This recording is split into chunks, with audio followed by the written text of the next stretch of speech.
So in this video I've got 3 replays in the Night Stalker, which is tier 9 American tank destroyer. This was part of the Halloween earn-up for 2025, which if you saw my last video I wasn't too sure if I'd be able to get that 550 points, but got it with 1 day to spare, which was good. So yeah, picked the Night Stalker.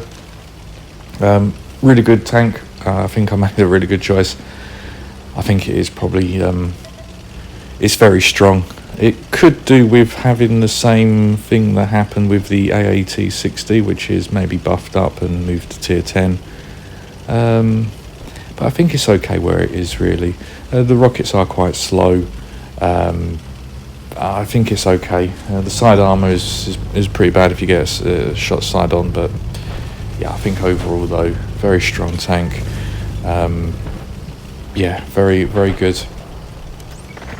We're on the Halloween map as well, so just before the Halloween mini season, or however they earn up, finished, was able to get a few games in this tank on the Halloween map. So yeah, on the reskinned cliff map. I think this is a really good map. I do like the Halloween maps, they are good. We've got a enemy Night Stalker here, and as you can see, they're just getting some really nice shots into its side. These rockets, they are very good at dealing a lot of damage out.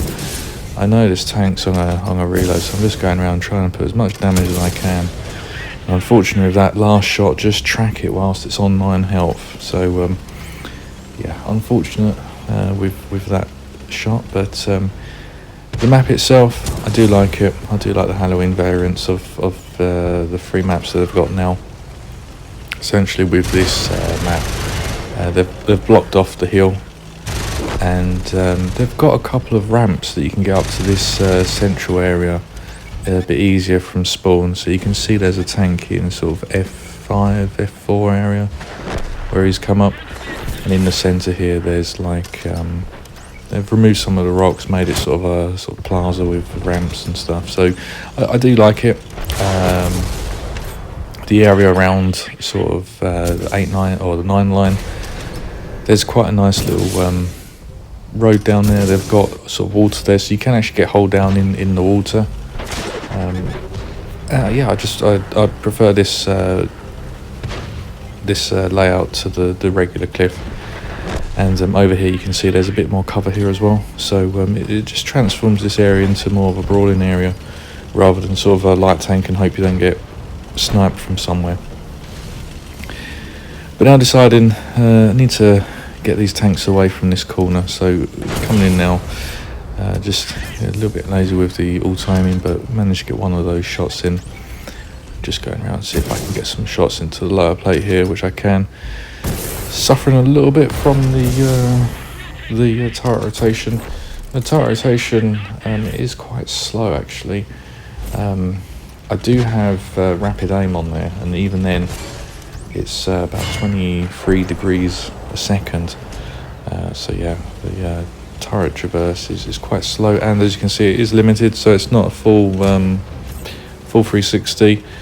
Pretty good angles on it. You can get some shots around the back, but yeah, it's not fully traversable.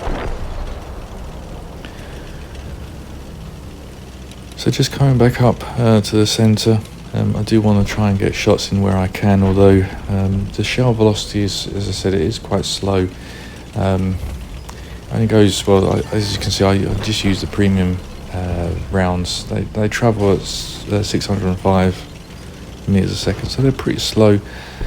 They have a weird little animation when you do fire them. They seem to go up and then fire. Not really sure what's causing that, but yeah, just as you can see, just struggling with getting the lead. Thankfully that tank firstly steered into my rocket and then crashed, but I think my rocket then went underneath it when it was stuck on that tank. But we're still just 1 tank up. It's looking okay. Fairly certain that I'm not going to get pushed from behind. Get a nice shot there into the Grim route, which is the other the new Halloween tank that was out this year. Looks a really interesting tank. Hopefully that's on the up for next year. That's definitely one I want to get.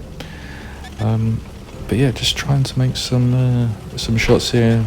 I think the enemy player knew that I had slow rocket velocity, so just trying to pre-fire.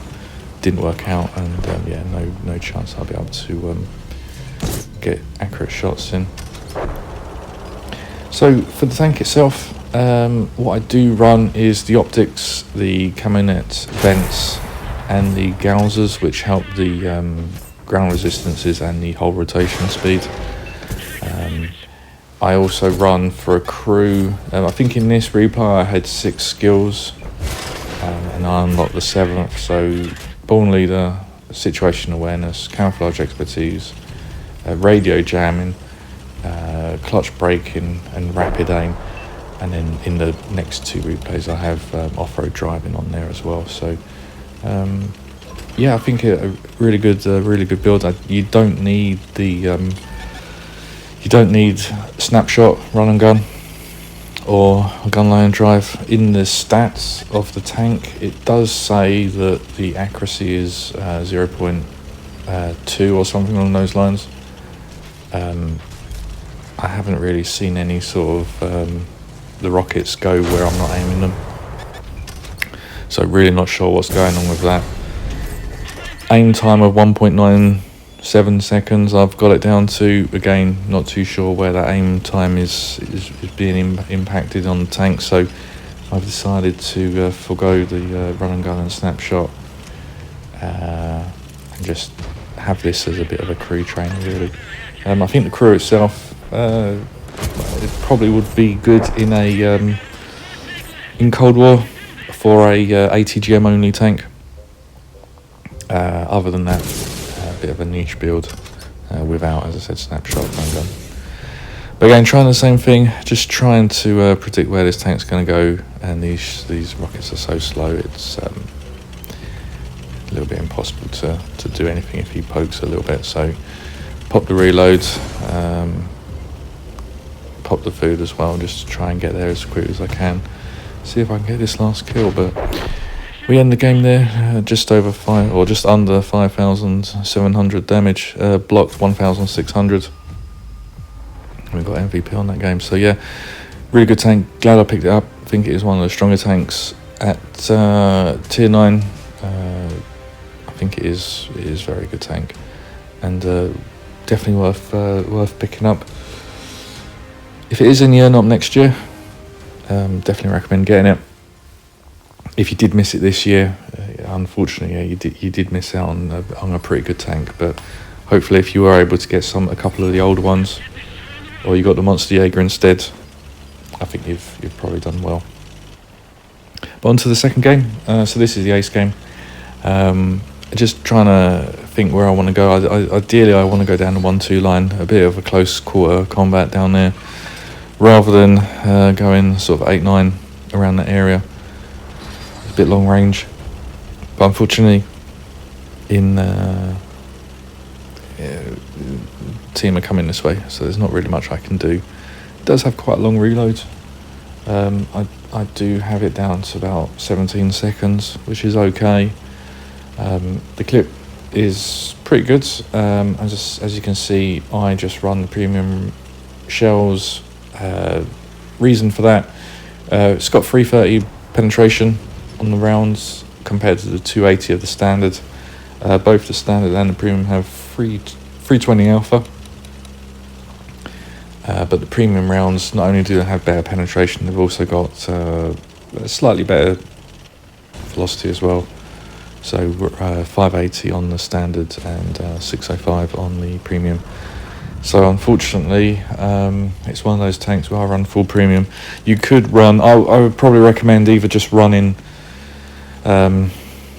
just full standard or full premium, just because of the shell velocity. Although I suppose if you could run a clip of the sort of high explosive ones, that might be worthwhile, but it's only 400 damage for the HE, so yeah, not sure if it's worth bringing even just one clip of that. On this ridgeline, I'm just trying to pre-fire as best I can to see if anyone does, then just poke up. No one does, so just retreat and just reload. Got the artillery looking over here. Sure it's going to fire it. Seems like it does. Not too sure if that was aimed at me and it just missed, or aimed at my ally. But try and do this very carefully. I am quite confident in the frontal armour of this tank. There are a couple of big TDs on the enemy team. Don't really want to be taking a hit.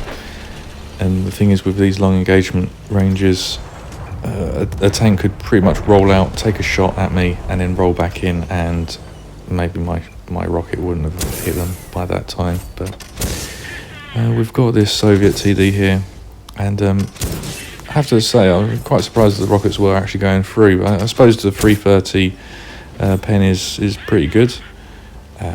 It's just the shell velocity is so slow, unfortunately. Even with that tank reversing, it could have missed. We've got two big TDs over there. Don't really want to poke them. Let's see if I can get a bit of a shot here. Just guessing now, and luckily get the kill on that one. It looks like the FE 4005 was there as well. Managed to, I would assume I probably just tracked him.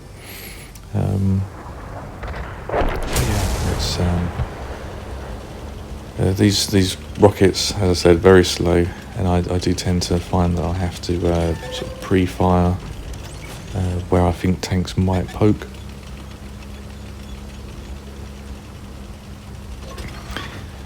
We've got these two heavies down here, that Carnarvon.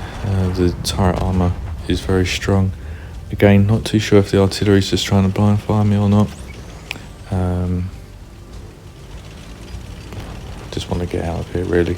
Looks like I can do as much as I can here. That FE 4005, I am concerned, could just splash me.